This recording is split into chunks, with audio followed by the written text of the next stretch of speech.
Spectrometric என்று அதற்கு பெயரிட்டிருக்கிறார்கள். Accelerator mass spectrometric carbon dating. இது உலகத்தில் உள்ள எல்லா நாடுகளும் பின்பற்றக்கூடிய ஒரே மெத்தடாலஜி, ஒரே வழிமுறை, ஒரே ப்ராசஸ். அதற்கென்று நிறுவப்பட்டிருக்கிற ஒரு லேப், ஒரு ஆய்வகம், சோதனை செய்யக்கூடிய ஒரு ஆய்வகம். அமெரிக்காவில் இருக்கிற ஆய்வகம் என்பதனால் அது உயர்ந்தது என்று நாம் சொல்லவில்லை. உலக நாடுகள் அனைத்தும் ஒப்புக்கொண்ட ஒரு ஆய்வகம். அவர்கள் இது போன்ற ஆய்வுகளில் கிடைக்கிற கரிமங்களை, அதாவது கார்பன், எலும்பு கரியாக மாறியிருக்கும், நெல் போன்ற தானியங்கள் எரிந்து கரியாக மாறியிருக்கும், மனிதனுடைய பல் நீண்ட காலம் இருக்கக்கூடிய ஒரு பொருள், தடயங்களில் மிக முக்கியமான ஒரு அறிவியல் ஆய்வுக்கு பயன்படக்கூடிய, உறுதிப்படுத்தப்படக்கூடிய ஒரு தடயங்களில் ஒன்று பல். அது எரிந்து கரியாக மாறியிருக்கும். ஆயிரக்கணக்கான ஆண்டுகள், நூற்றுக்கணக்கான ஆண்டுகள் அப்படியே மண்ணில் புதைந்து கிடக்கிற போது தெரியும். அப்படிப்பட்ட அந்த கரிமங்களை எடுத்து அதனுடைய காலத்தை தீர்மானிக்கக்கூடிய ஒரு ஆய்வு முறை, ரிசர்ச் மெத்தடாலஜி, உலகத்தாரால் ஒப்புக்கொள்ளப்பட்ட ஒரே ஆய்வு முறை அதுதான் AMS கார்பன் டேட்டிங். அவர்கள்தான் இதை சர்டிஃபை செய்திருக்கிறார்கள். அங்கே யாரும் தமிழர்கள் கிடையாது. அந்த ஆய்வகத்தில் நம்முடைய அமர்நாத் ராமகிருஷ்ணா போன்றவர்கள் யாரும் இல்லை. அமர்நாத் ராமகிருஷ்ணா மட்டுமே ஆய்வு செய்து சொன்ன அறிக்கை அல்ல இது, அல்லது தமிழ்நாட்டில் இருப்பவர்கள் மிகைப்படுத்தி தந்த ஒரு அறிக்கை அல்ல. உலகத்தில் உள்ள பல நாடுகள் எந்த ஆய்வகத்தில் கொடுத்து ஆய்வு செய்கிறார்களோ அந்த ஆய்வகத்திற்கு அனுப்பி வைத்தது ASI, தமிழ்நாடு அரசு அல்ல. ஆர்கியாலஜிக்கல் சர்வே ஆஃப் இந்தியா என்கிற இந்திய ஒன்றிய அரசின் நிறுவனம்தான் அதற்கான அனுமதியை தருகிறது, பர்மிஷன். தமிழ்நாடு முதலமைச்சர் நேரடியாக அனுப்பிவிட முடியாது. அமர்நாத் ராமகிருஷ்ணா நேரடியாக அங்கு கொண்டு போய் கொடுத்து அந்த சோதனையை செய்துவிட முடியாது.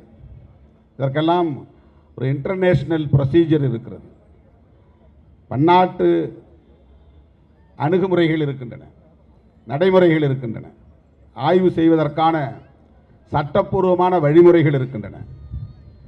அவற்றை பின்பற்றி தான்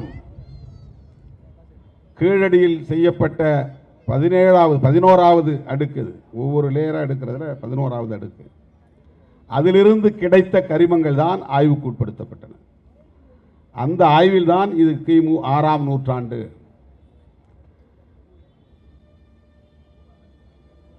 இது இதுவரையில் சொல்லப்பட்டு வந்த ஆரியன் சிவிலைசேஷன் என்று சொல்லப்படக்கூடிய ஆரிய நாகரிகத்தை அடியோடு புரட்டி போடுகிறது, அதை பொய் என்று நிரூபிக்கிறது. எல்லா தலங்களிலும் ஆரியர்கள்தான் சாதனை படைத்திருக்கிறார்கள், முந்தையவர்கள், முன்னோடிகள் என்று இதுவரையில் அவர்கள் சொல்லி வந்த கருத்துக்கள் இப்போது ஒரு அறிக்கையில், ஒரு ஆய்வில் பொடிப்படியாக சிதறுகின்றன. இதை அவர்களால் ஏற்றுக்கொள்ள முடியவில்லை. நாம் எல்லோரும் இந்தியர்களாக இருக்க வேண்டும் என்று சொல்லுகிற அவர்களுடைய பார்வையிலே பார்த்தால் தமிழர்களும் இந்தியர்கள்தான். ஆக தமிழர்களின் தொன்மை என்பது இந்தியர்களின் தொன்மையை குறிக்கிற ஒன்று என்பதை கூட அவர்களால் ஏற்றுக்கொள்ள முடியவில்லை. ஆக தமிழர்களை இந்தியர்களாகவும் ஏற்றுக்கொள்ள முடியவில்லை. தமிழர்களின் தொன்மையை, இந்தியர்களுக்கான வரலாறு என்பதாகவும் அவர்களால் உள்வாங்க முடியவில்லை, ஏற்றுக்கொள்ள முடியவில்லை. அதிலிருந்து வெளிப்படுகிற ஒரு எதிர்வினைதான் இந்த அறிக்கைக்கு இன்னும் போதுமான ஆதாரம் தேவை என்று.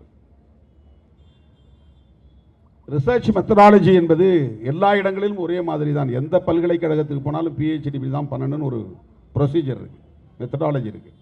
அந்த மெத்தடாலஜியை சென்னையில் பண்ணாலும் அதுதான் நீங்கள் ஃபாலோ பண்ணணும், டெல்லி JNUவில் பண்ணாலும் அதுதான் ஃபாலோ பண்ணணும்.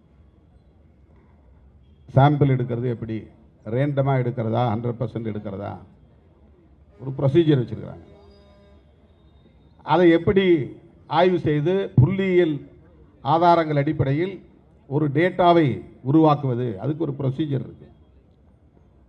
இதை யாரும் மீற முடியாது. அவரவர் விருப்பம் போல ஒருவன் PhD பண்ண முடியாது. அதுபோல் தான் இந்த தொல்லியல் ஆய்வும் கூட. உலகத்தில் உள்ள எல்லா நாடுகளும் ஒரு கிரைட்டீரியா வச்சிருக்கிறாங்க. அந்த கிரைட்டீரியா என்னென்ன நீ பட்டியல் போடு. இந்த கிரைட்டீரியா அடிப்படையில் இந்த ப்ரொசீஜர் ஃபாலோ பண்ணியிருக்கணும், நீ இந்த ப்ரொசீஜர் ஃபாலோ பண்ணலை, பின்பற்றவில்லை, ஒரு 2 நடைமுறைகளைத்தான் நீ பின்பற்றியிருக்கிறாய், இன்னும் 4 நடைமுறைகள் எஞ்சி இருக்கின்றன, அந்த 4 நடைமுறைகளையும் நீ பின்பற்று, அல்லது 5 நடைமுறைகளை பின்பற்றியிருக்கிறாய், 6வது நடைமுறையும் பின்பற்றி அதை உறுதிப்படுத்து என்று சொல். ஒன்றுமே சொல்லாமல் திருப்பி அனுப்பி இன்னும் எங்களுக்கு ஆதாரம் தேவை, சயின்டிஃபிக் பேஸ்ட் எவிடன்சஸ் எங்களுக்கு தேவை என்று இவர்கள் சொல்லுகிறார்கள். செய்திகளை உடனுக்குடன் தெரிந்து கொள்ள கீழ்கண்ட கேபிள் மற்றும் DTH நெட்வொர்க்குகளில் எம்நாடு செய்தி தொலைக்காட்சியை காணுங்கள். பாதகம் செய்பவரை கண்டால் நாம் பயம் கொள்ளலாகாது பாப்பா. மோதி மிதித்துவிடு பாப்பா, அவர் முகத்தில் உமிழ்ந்துவிடு பாப்பா. அண்மை செய்திகளை உடனுக்குடன் தெரிந்து கொள்ள இணைந்திருங்கள் எம்நாடு தொலைக்காட்சியுடன்.